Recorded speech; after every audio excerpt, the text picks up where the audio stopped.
사무엘하 11장 1절에서 5절까지 말씀입니다. 그 해가 돌아와 왕들이 출전할 때가 되매 다윗이 요압과 그에게 있는 그의 부하들과 온 이스라엘 군대를 보내니 그들이 암몬 자손을 멸하고 랍바를 에워쌌고 다윗은 예루살렘에 그대로 있더라.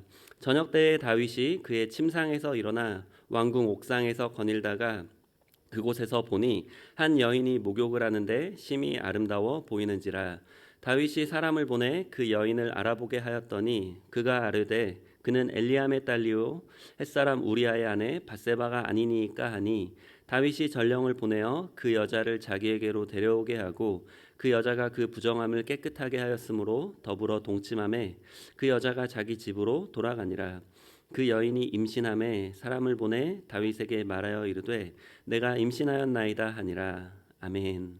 오늘은 구약의 그리스도 70번째 시간인데요. 저는 오늘 본문 말씀을 가지고 은혜의 면역력이 떨어질 때라는 제목으로 함께 은혜를 나누고자 합니다. 사무엘하 9장, 10장, 11장은 하나님의 은혜라는 공통된 주제를 다루고 있습니다. 사무엘하 9장에서는 은총을 받을 자격이 없는 무비보셋에게 다윗이 요나단 때문에 하나님의 은혜를 베풀고 그 은혜를 무비보셋이 겸손하고 감사한 마음으로 받는 내용입니다. 사무엘하 10장은 동일하게 은총을 받을 자격이 없는 한운에게 다윗이 한운의 아버지 나하스 때문에 하나님의 은혜를 베푸는데 한운은 그 은혜를 조롱하고 거절합니다.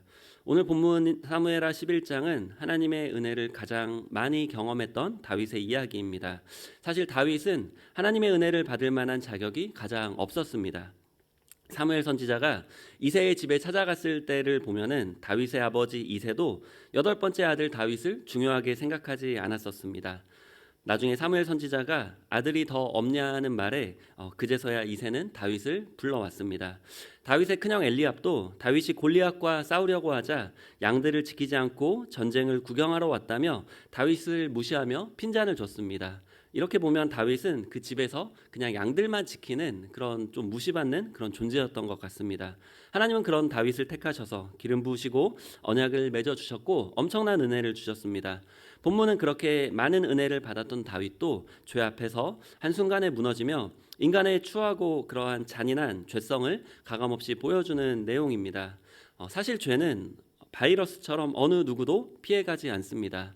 우리가 바이러스를 생각해 볼 때 코로나 바이러스를 지금 지나가고 있잖아요. 근데 뭐 나이가 어리다고 해서 피해가는 것이 아니라, 많다고 해서 피해가는 것이 아니라, 또 조심한다고 해서 피해가는 것도 아니지 않습니까? 우리 다 주변에 걸리신 분들도 많을 텐데 이 바이러스는 그냥 모두에게 이렇게 지나갑니다. 그런데 중요한 거는 바이러스에 잘 안 걸리는 분들이 가끔 계세요. 근데 그분들은 이제 다른 모든 바이러스에 그런 것이 아니라 이 코로나 바이러스에 좀 특화되셔서 거기에 대항하는 면역력이 있으시고 항체가 있으신 분들은 코로나 바이러스에는 좀 잘 안 걸리시기도 하시더라고요. 그래서 중요한 것은 이 죄는 바이러스처럼 모두를 피해가지 않지만 중요한 것은 그 죄를 이길 면역력이 우리에게 있어야 한다는 것입니다. 그 죄를 이길 면역력은 바로 은혜입니다. 다윗의 삶을 돌아보면 죄의 유혹이 없었던 것이 아닙니다. 예전에 사울 왕을 죽일 기회가 2번이나 있었고 또 아비가일의 전 남편이었던 나발과 그의 집안을 다 죽이려고 분노에 가득 차 있기도 했습니다. 그때마다 다윗에게는 다행히 죄를 이길 면역력이 있었습니다. 하지만 오늘 본문에서는 그 죄를 이길 어떠한 은혜의 면역력이 작동하지 않는 것을 볼 수 있는데 그런 상황 속에서 밧세바를 강간하게 되고 또 그것을 숨기기 위해 교활한 술수를 쓰고 그게 안 되자 이제 우리아마저 죽이는 그러한 살인 사건까지 저지르는 다윗의 모습을 보게 됩니다. 이 말씀은 사실 우리 모두에게 주시는 하나님의 경고입니다. 어느 누구도 선줄로 생각하지 말라는 하나님의 경고인데 본문은 우리도 다윗처럼 은혜의 면역력이 혹시나 떨어져 있지는 않은지 돌아보게 하는, 점검하게 해주는 하나님의 말씀입니다. 저는 오늘 다윗이 은혜의 면역력이 떨어져 있었던 이유에 대해서 2가지로 함께 살펴보겠습니다. 첫 번째로 다윗은 사명의 자리에 없었습니다. 당시의 왕의 역할은 군사적인 역할에 초점이 맞춰져 있었습니다. 그래서 백성들이 이제 사무엘 선지자에게 왕을 요구할 때 이런 말을 합니다. 사무엘상 8장 20절입니다. 우리도 다른 나라들 같이 되어 우리의 왕이 우리를 다스리며 우리 앞에 나가서 우리의 싸움을 싸워야 할 것이니이다 하는지라. 이 백성들이 요구하는 왕의 모습을 보면 잘 다스리고 위로하고 이런 모습보다는 그 군사적인 모습, 그 앞에서 백성들 앞에서 싸움을 하는 그 전쟁터에서의 그러한 지도자로서의 모습으로 왕을 그리고 있습니다. 그러한 관점에서 보면 본문 1절을 보면 다윗이 전쟁에 나가지 않았던 것이 큰 문제였다는 것을 우리가 알 수 있습니다. 사무엘하 11장 1절 말씀입니다. 그 해가 돌아와 왕들이 출전할 때가 되매 다윗이 요압과 그에게 있는 그의 부하들과 온 이스라엘 군대를 보내니 그들이 암몬 자손을 멸하고 라빠를 에워쌌고 다윗은 예루살렘에 그대로 있더라. 여기 보면 본문에서 좀 강조하는 말씀이 우리가 있는데 그 해가 돌아와 왕들이 출전할 때가 되었다. 이 말은 모든 왕들이 출전해야 된다는 이야기고요. 그런데 마지막 부분에는 다윗은 예루살렘에 그대로 있더라. 모든 왕들이 출전해야 될 시기에 왕인 다윗이 그대로 있는 것, 이게 이미 문제가 시작되고 있다는 그러한 것들을 우리가 볼 수 있습니다. 여기서 왕들이 출전할 때는 일반적으로 봄을 의미합니다. 이 근동의 지역에서는 겨울이 우기이고 또 농사에 집중해야 될 시기이기 때문에 다 모든 나라들이 전쟁을 하지 않다가 봄이 되고 날씨가 풀리면 이제 전쟁을 합니다. 사실 이 전쟁은 지난번에 이 다윗의 사신들을 조롱했던 암몬과의 전쟁입니다. 그래서 아직 끝나지 않은 전쟁을 다윗은 함께 해야 되는데 전쟁에 참여하지 않는 것을 볼 수 있습니다. 물론 이렇게 생각해 볼 수도 있습니다. 그 나라가 너무나 커졌기 때문에 다윗이 그 신변의 보호 때문에 직접 나가면 나라 전체가 위험하기 때문에 나가지 않은 것일 수도 있습니다. 그러면 전쟁에는 직접 나가지 않았다 할지라도 그 백성들이 목숨을 걸고 싸우는 그 백성들을 위해서라도 하나님의 성전에 나아가서 기도하는 그러한 곳이 다윗에게는 사명의 장소가 되었을 것입니다. 그런데 다윗은 그 전쟁터에 나가지도 않고 그 전쟁터에 나간 백성들을 위해서 기도하지도 않고 결국 사명의 자리에 있지 않다가 결국 그 낮에 낮잠을 자다가 저녁에 일어나서 왕궁 옥상을 거닐다가 한 여인의 목욕 장면을 보게 됩니다. 웬만하면 그 얼굴은 보이지 않을 그러한 거리였을 것 같습니다. 그 왕궁의 높은 곳에서 그 성 안에 있던 그 집들의 그러한 모습에 있는 그러한 목욕 장면을 보게 되었을 텐데 그것은 그 여인의 어떠한 지적인 면, 어떠한 여러 가지 그러한 신앙적인 모습이 아니라 단순히 그냥 벌거벗은 몸을 보고 그냥 육신의 정욕이 발동되어서 그것을 아름다워 보였다 이렇게 말하고 있는데 이것은 다윗이 단순히 흘겨보고 고개를 돌이켰던 것이 아니라 그것에 대한 평가를 할 만큼 주의 깊게 받고 거기에 대한 그 마음의 욕정이 일 만큼 관심을 가졌던 것을 알 수 있습니다. 만약에 다윗이 백성들과 함께 전쟁에 참여했다면 또는 기도의 자리에 있었다면 그 사명의 자리에 있었다면 밧세바의 그러한 목욕 장면을 볼 수 없었을 것이고 혹여나 봤다고 할지라도 그 백성들을 생각해서라도 그렇게 하지 않았을 것입니다. 백성들을 생각하고 하나님을 생각하면 그 죄를 피했을 것입니다. 그런데 안타깝게도 다윗에게는 이 죄의 유혹을 이길 만한 면역력이 없었습니다. 그 증거가 바로 다윗이 사명의 장소를 떠나 있었던 것입니다. 이러한 다윗의 모습을 더욱 부각시키기 위해 본문은 이제 우리아와 다윗을 비교시킵니다. 우리아는 그 밧세바의 아내였는데 이제 그 전쟁터에 싸우고 있었는데 다윗이 밧세바가 임신한 사실을 알고 그 임신 사실을 숨기기 위해서 우리아를 불러냅니다. 그리고 이제 밧세바의 남편 우리아에게 그 밧세바와 동침할 그런 기회들을 계속 만들어주지만 우리아는 계속해서 이것을 거절합니다. 그 거절하는 이유는 함께 전쟁하고 있는데 다 같이 사명을 감당하고 있는데 자기만 그렇게 빠질 수 없다. 이게 우리아의 그러한 이유였습니다. 결국 우리아는 억울하게 죽임당하게 됩니다. 마지막까지 사명의 자리를 지키면서 그 죽는 우리아의 모습과 그 사명의 자리를 벗어나서 죄를 짓고 그 우리아까지 죽이고 마는 다윗의 모습을 본문은 철저하게 비교하고 있습니다.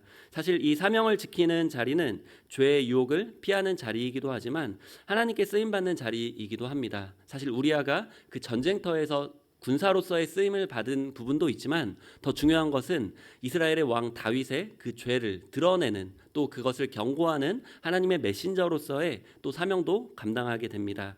우리에게는 많은 사명의 자리가 있습니다. 오늘 드리는 예배의 자리, 또 기도의 자리, 또 전도하고 선교하는 그 자리, 또 봉사하는 자리, 이 모든 자리가 또 우리의 가정에서 직장에서 우리가 하나님의 마음으로 살아가는 그 모든 자리가 바로 우리의 사명의 자리입니다. 하지만 중요한 것은 그 사명이 우리의 눈에 보이기에 작거나 중요하지 않다고 할지라도 하나님은 그 작은 일들을 통해서 하나님의 놀라운 일들을 사용해 나가시는 것입니다.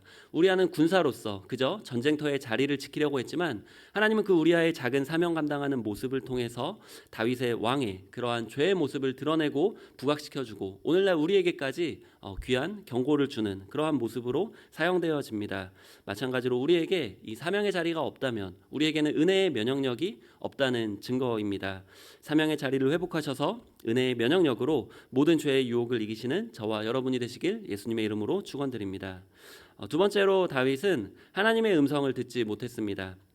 본문에 보면 하나님이 직접 말씀하시거나 또 선지자나 특별한 사람들을 통해서 말씀하시는 내용은 없습니다. 하지만 때때로 하나님은 주변 사람들을 통해서 말씀하시기도 합니다. 예전에 다윗이 분노에 가득해서 나발과 그의 집안 사람들을 학살하려고 했을 때 아비가일의 말을 다윗은 하나님의 음성으로 듣고 그 일을 하지 않았습니다.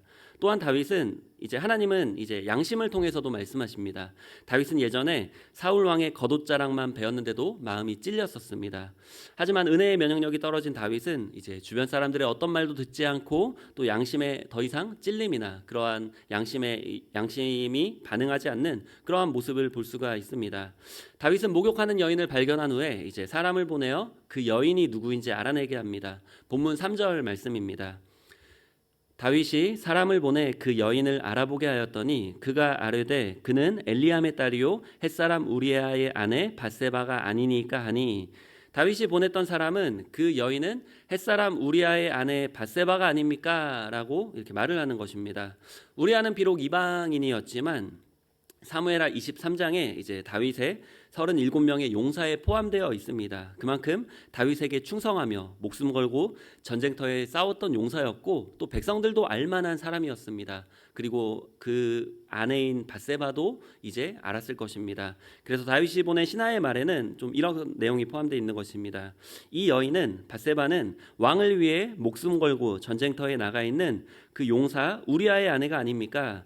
왕을 위해서 그 우리아가 목숨 걸고 싸우고 있는데 당신은 절대 그러시면 안 됩니다 라는 이러한 단호한 경고가 포함되어 있는 것입니다. 다윗이 왕이기 때문에 대놓고 그렇게 말하지는 않지만 다윗이 조금만 예민하게 또 민감하게 그 모든 말 속에서 하나님의 음성을 들으려고 했다면 얼마든지 들을 수 있었던 하나님의 경고가 되었을 것입니다. 그렇지만 다윗은 끝끝내 정신 차리고 회개하지 않고 또 다른 신하를 보내서 끝내 그 여인을 데려오게 해서 밧세바와 동침합니다.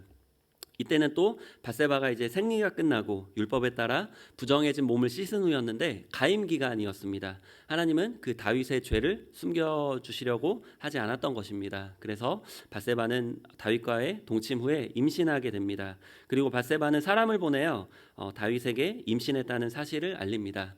여기서 우리가 오해하면 안 되는 것은 밧세바가 뭔가 욕심을 위해서 또 남편을 버리고 남편이 없는 틈을 타서 다른 남자와 이렇게 유혹해서 간음했다 이런 생각은 잘못된 오해입니다. 오히려 다윗이 하나님이 주신 왕이라는 권력을 사용해서 백성들을 평안하게 통치해야 되는데 그게 아니라 백성들의 아내까지도 착취하고 또 간음하고 죄를 짓는 이러한 모습을 본문은 말씀하고 있는 것입니다. 밧세바는 다윗에게 그냥 임신했다는 사실만을 알렸지만 다윗이 만약에 하나님의 음성을 좀 더 예민하게 들을 수 있었다면 이런 음성을 들었을 것 같습니다.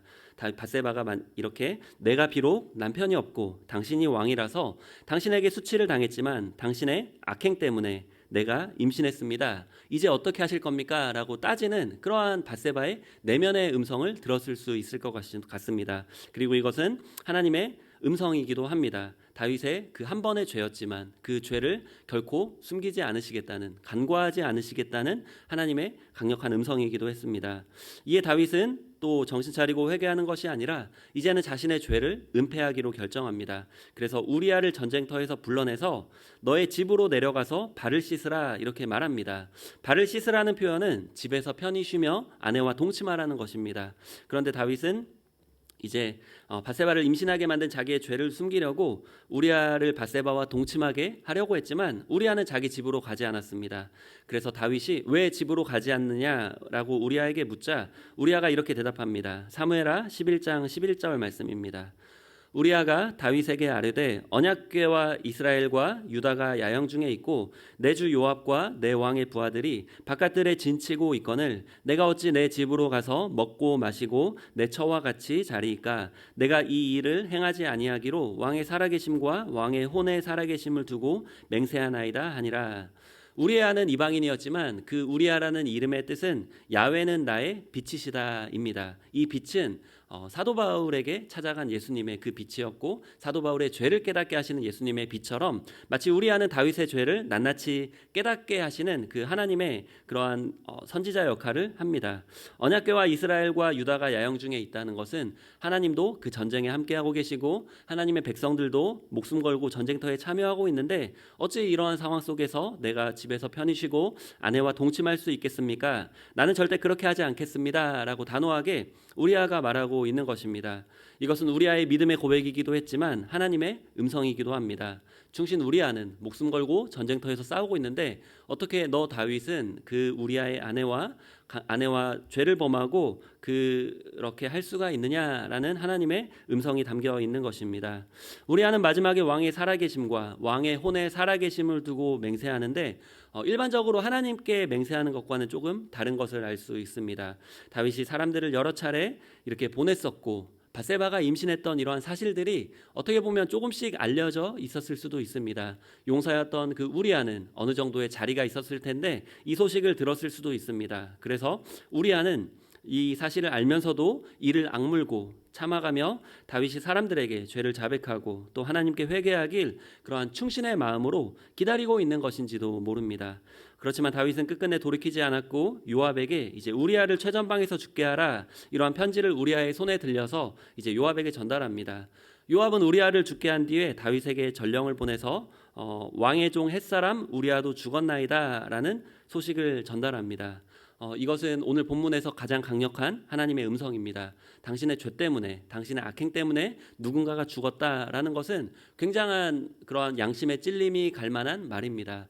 우리도 누군가를 미워하지만 때때로 누군가를 이렇게 미워하며 이렇게 안 되길 바라기도 하지만 그 사람이 실제로 안 되거나 다쳤을 때 마음이 좋지는 않지 않습니까? 그런 것처럼 다윗은 자기가 죄를 짓고 그 죄를 숨기려고 심지어 자기의 충신을 죽이기까지 했지만 그 충신이 실제로 죽었다는 소식을 들었을 때 마음에 찔림이 왔어야 했습니다. 그런데 전혀 찔림이 없었고 오히려 요압을 위로하는 위선자가 됩니다.